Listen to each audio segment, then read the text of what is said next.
Mengapa masa depan yang bahagia bersama NPD adalah hal yang mustahil?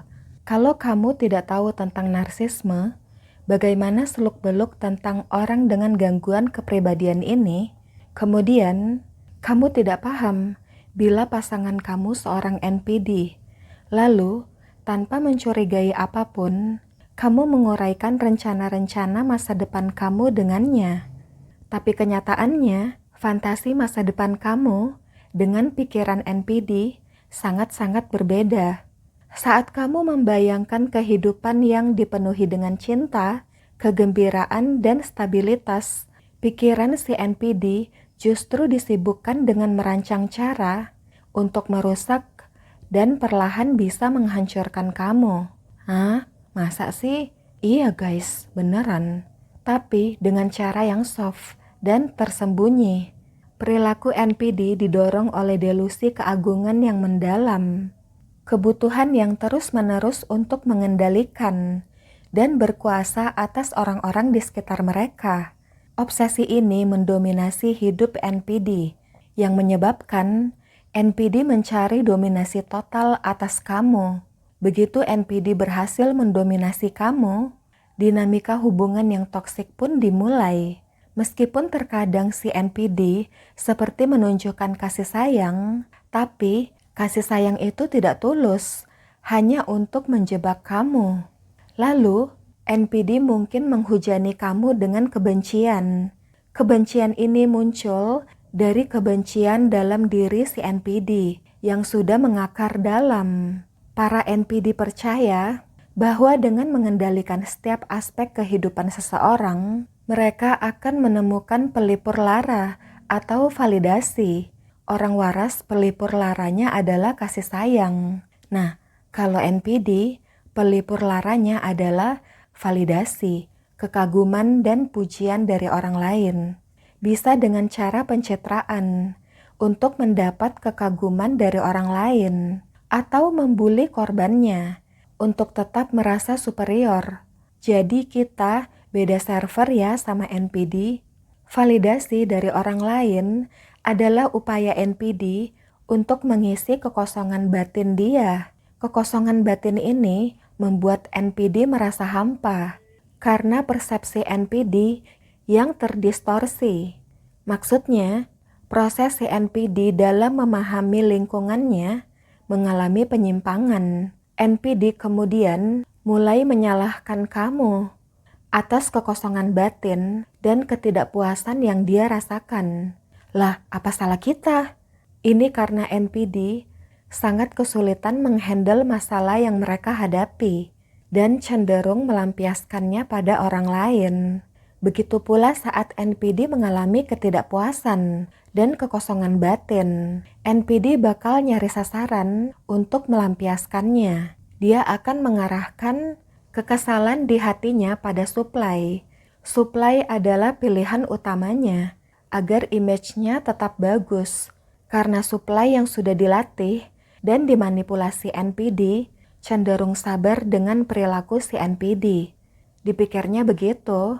Tapi kalau ada trigger yang memicu kemarahan si NPD yang membuat si NPD ngereok, dia akan melampiaskan kemarahannya pada siapapun yang ada di dekatnya. Lalu, bagaimana jika si supply, yaitu kamu, lagi pergi, tidak ada di dekat si NPD saat kejadian? Jangan khawatir, saat kamu pulang, kamu si supply tetap akan disambut dengan amukan si NPD. Makanya kita sering lihat si NPD tiba-tiba marah. Gak ada angin, gak ada hujan, dia nyari-nyari kesalahan kamu. Terus marah. Padahal cuman kesalahan kecil. Atau bahkan kamu gak ada salah. Tapi dia memfitnah kamu. Cuman buat melampiaskan amarah di hatinya. Kamu bakal kebingungan. Apa iya gue melakukan kesalahan ini? Masa iya kita harus masang CCTV everywhere? Terus kita cekin satu-satu? Bener nggak tuduhan si NPD? Betapa lelahnya hidup seperti itu. Makanya NPD ini perlu ke profesional guys. Ke psikolog atau psikiater. NPD ini ada di klaster B, klaster drama. Tapi apalah daya kita, mereka merasa sehat, selalu best of the best. Kalau gangguan kepribadian yang lain, si penderitanya yang harus ditolong. Nah, kalau gangguan NPD, yang diprioritaskan ditolong justru korbannya, si supply. Jadi guys, ini akan selalu berulang. Awalnya kita di love bombing oleh si NPD, kemudian saat NPD punya masalah, lagi stres, kurang mendapat validasi kekaguman, atau ada konflik batin lainnya, kita dijadikan tempat sampahnya dia. Kita dijadikan tempat pelampiasan emosi negatif dia.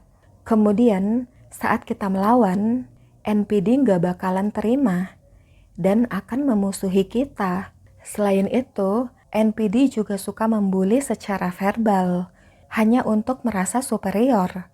Bahkan anehnya, NPD bisa membuli even itu kesalahan kecil selama bertahun-tahun. Contohnya, ada seseorang yang saya duga NPD, sebut saja Mawar. Lalu ada seorang pedagang, sebut saja Agus. Si Agus ini punya kebiasaan kurang baik, tapi sebenarnya itu masalah sepele. Kalau kita belanja, si Agus ini suka lupa sama pesanan kita.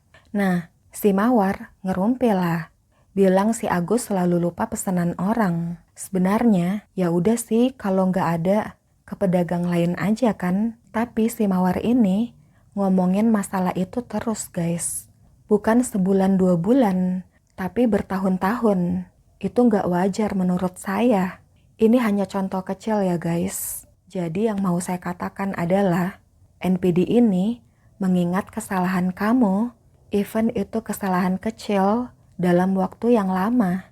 Ini adalah indikasi jika NPD pendendam guys.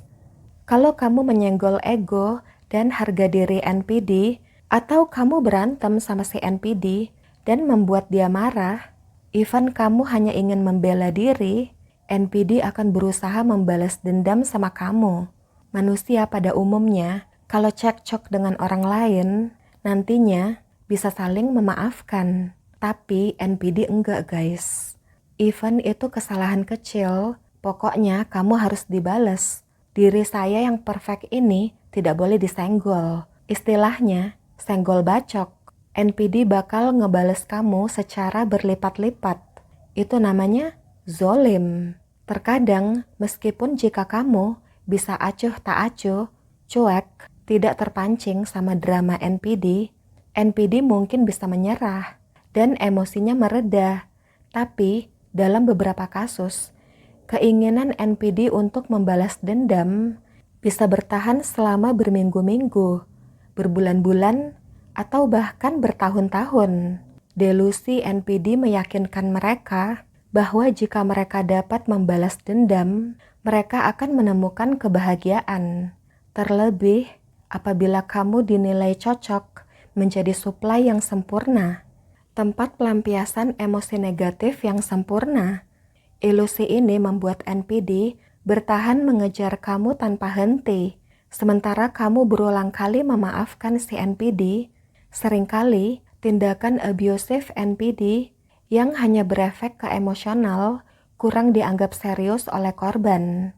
Korban berharap si NPD akan berubah, sementara si korban membayangkan masa depan yang cerah dan bahagia dengan orang ini.